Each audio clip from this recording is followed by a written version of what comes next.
ice cream socials up here. The area churches. Oh yeah. I think just because it's a higher hill, it's the only hill around for miles. Yeah. At one time, a really bad storm came through. Tipped all the trees And all over. these trees tipped up. The roots came up high in the air, and they take about this much soil with it.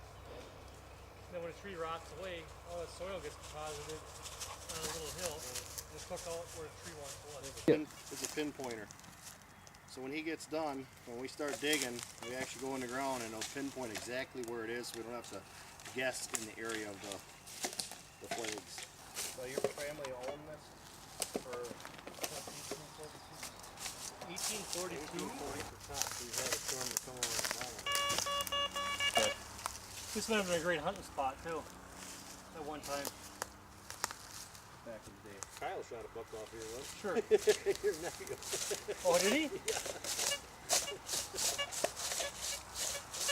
Okay, now there's something that's really deep. Here's the difference in tone. I'm just barely picking it up.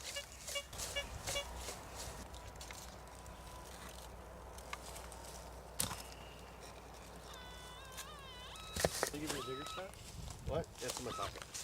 I got it.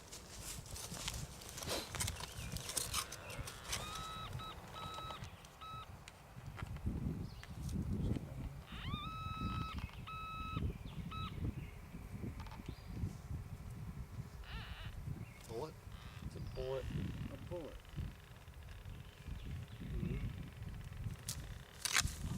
Yeah. Wow, you can find something that small. That's amazing. Well, That's too small of a signal. That's something we'll dig up later. Yeah. That one's definitely got some volume to it.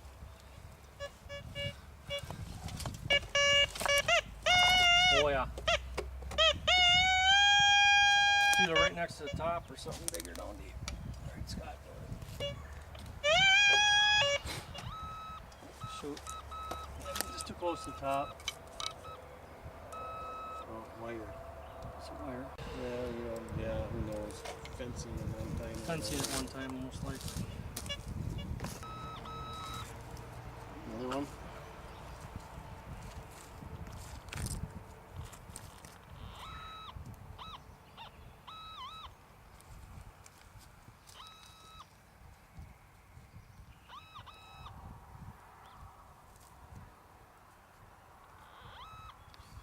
A nail or a staple? Deeper. Goodness me. That'd be part of your family, it's old. We're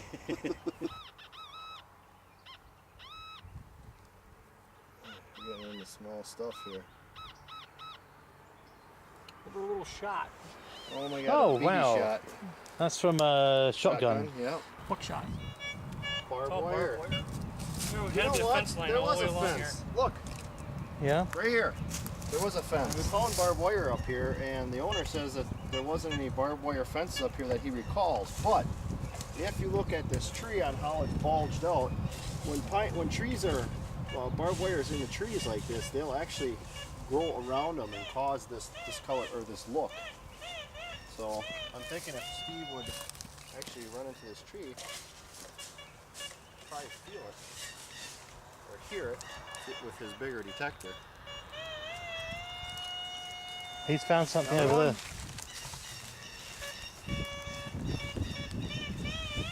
Just come across what looks like a trap. It's buried quite well yet. If you look and see this ring here, trappers would take this part, you'd hammer this into the wood of a tree for a stake. Now we're hoping that there's a trap on the other end of it. And you can see it's closed. Means it went off. Yeah. Well, Steve just located this next to this tree, so we're gonna bring it out and see exactly what it is. It's obviously metal and it's the end. It looks like it's an old rake. Not even just a garden rake. Oh. Wow. Now why would that be up here? Ooh. It's a bigger target. Not very small. What do we got here? That's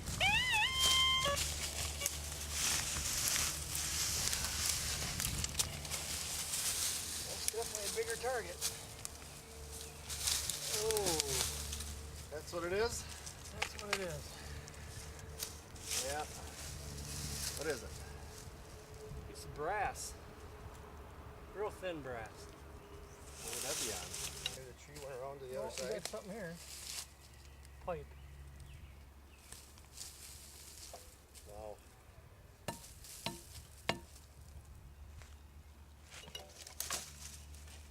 Oh, I see.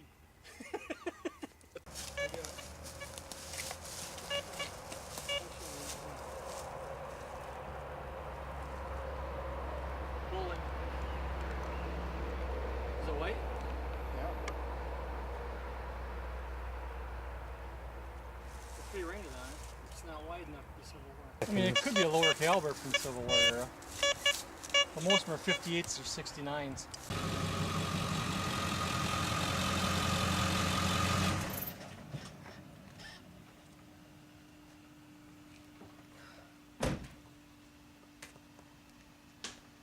Hey, Steve.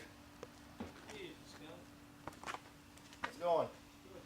I thought I brought you these items in from the.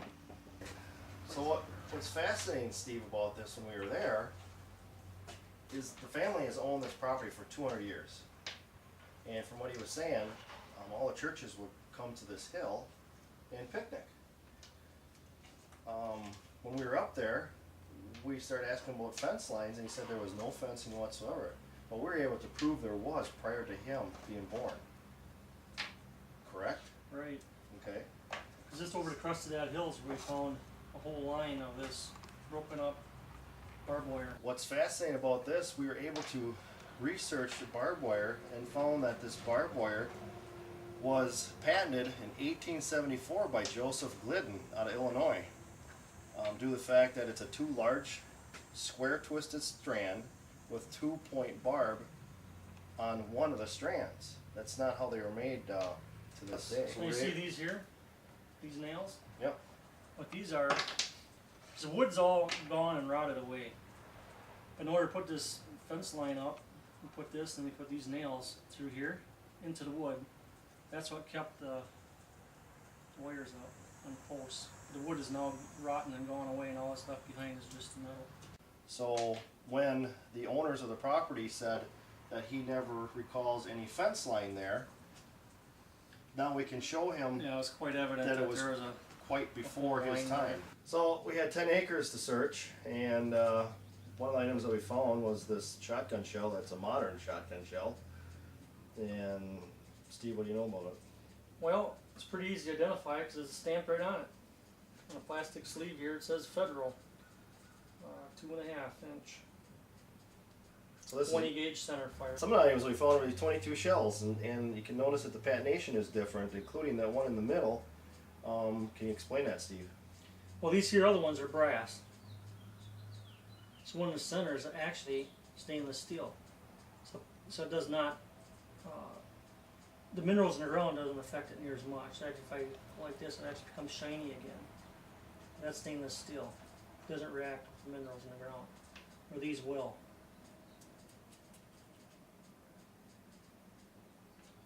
So and these were used for small game, and they're not, some are modern, but some are old. We were able to determine that one of them was a X bullet.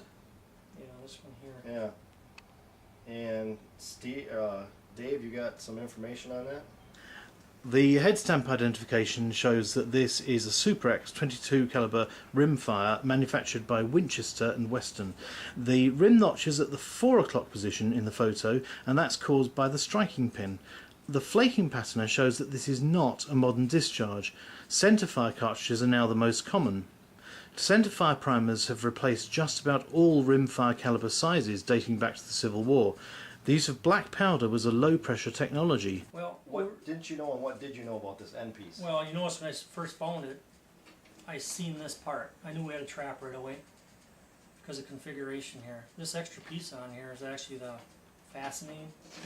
A trapper would actually take a hammer, hammer it into wood, post, tree trunk to hold that trap stable, so when an animal was caught, he wouldn't get away. Then what we did is we followed it right straight down to the trap itself, and it was fully extended at the time. But judging by the jaws that are on here, the animal wasn't in it, because over time what would have happened, the bone would have been in here, and since the trap wasn't found and it's collapsed, I'd say it got sprung and left behind. And you found many of these, but you've never found these, and you didn't know what this was at Yeah, first. years ago when I just found this piece, but everything else is rotted away, I didn't know what these were for. But after, you know, being around traps, I come to realize what they were. And Dave, what do we know now about this, that we've done research on this trap? Well, we've had a look at this marking here on this plate here, which is a V, and this shows that it was a Victor trap. The first Victor trap was manufactured in 1886. DNR required tags to be used on all traps from 1929 onwards. There was no tag on this, so we know that it dates from between 1886 and 1929. I mean, we found stuff like this where you notice the difference between here and here. This is not as pointy as that. So this is part of the fence that pounded into post, and this actually was part of the gate. So, and we found these all separate. Right, the hook would have sat right in here, latched. And then this is kind of Dave picked on this one. It was like a sardine can, and the crank was actually still on there somewhere. Dave had found it, but we tried to clean it up, but it's so in bad shape that, and it's made out of metal versus what it is now with aluminum or tin. So this piece here, Steve thought he had a big target because it was actually laying like this just underneath the surface. And With metal detectors see surface area, not mass. So you get a much better target signal if the target is laying flat in the ground. here's a couple other items that we found that are metal. They're melted. And what we found in this area that we did our searching, maybe 25 feet away up on top of the hill, was the actual fire pit. And that fire pit, they must have burnt stuff like this and just threw it off to the side. Because at one point, you'll see, you saw in the video that we found an end of a rake, and we couldn't figure out why this metal rake would have been here whatsoever. But we figured out that they used it for cleaning out the coals or whatever for the fire pit. Some other items that we found were bullet fragments. The best one in particular Steve wants to talk about is this one right here. This is the oldest one. This one goes back into the early 1900s, or probably back into late 1800s. It's actually a 3-ring bullet. You see the 3 rings on here. It's been fired and it's actually hit a target. You can see how it mushroomed out on the end. And it's not Civil War. No, this is all lead. Civil War would have been much bigger caliber, 58, 69s. You just tell by the shape of the bullet and how it's made that it's newer. It's newer than that. And it's at least 100 years old. I'd say it's 100 years old because of patination on it. You can see here it's actually lead underneath. And the smallest thing that we found, which surprised Dave, was this right here. And we got a photograph of it. And basically all that is a BB shot from a shotgun shell. And that goes to show how sensitive our equipment can be to pick up targets that small. And this concludes another episode of CSI MDT. And Stealth Solutions. On to the next.